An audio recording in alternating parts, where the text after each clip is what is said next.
Hey, good to see you. As a data analyst, you'll find that your calculations come in all shapes and sizes. Earlier, we showed you how to do some of the more basic calculations in SQL.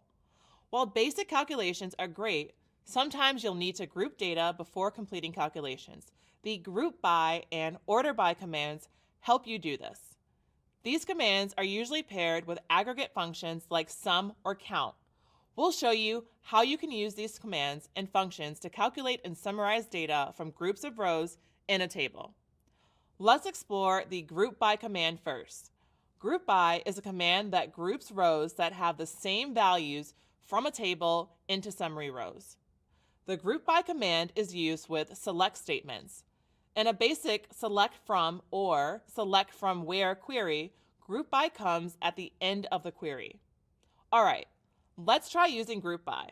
We'll work with a database with data from a bike sharing system. We want to find out how many rides people took on these bikes per year.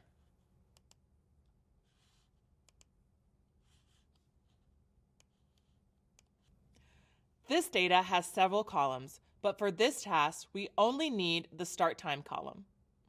Since this data set isn't organized by date and the start time column isn't organized by year, we'll need to include steps in our code to organize it. We also want a total number of rides each year, so we'll need to include a calculation in our query for this. And depending on the questions we've been tasked with answering, this might be the first step of many in our analysis. We'll start our query with the select command. We'll then add extract to our query. The extract command lets us pull one part of a given date to use. We'll extract the year from the start time column. To do this, we'll add an open parentheses followed by year, which lets the server know the part of the date we need. Then we'll add the from command and start time, so we can get the year from all of the start times in that column.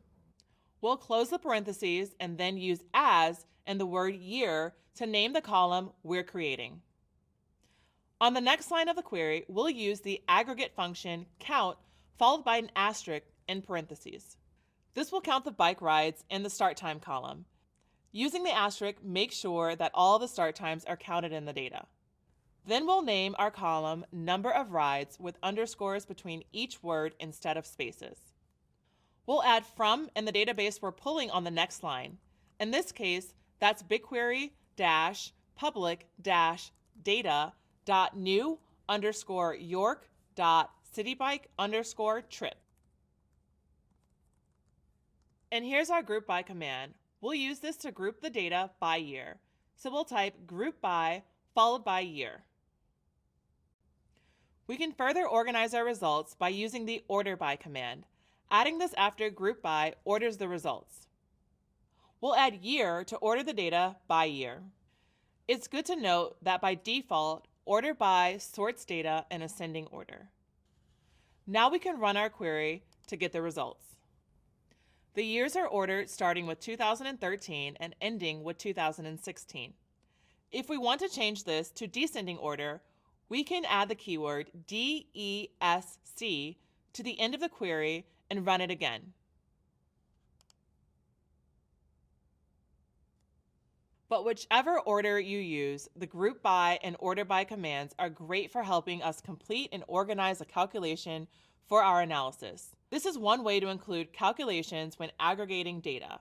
And it's just one of many ways that SQL helps keep your analysis running smoothly and moving forward. There's still more to come on calculations in SQL. Coming up, we'll learn more about data validation. See you soon!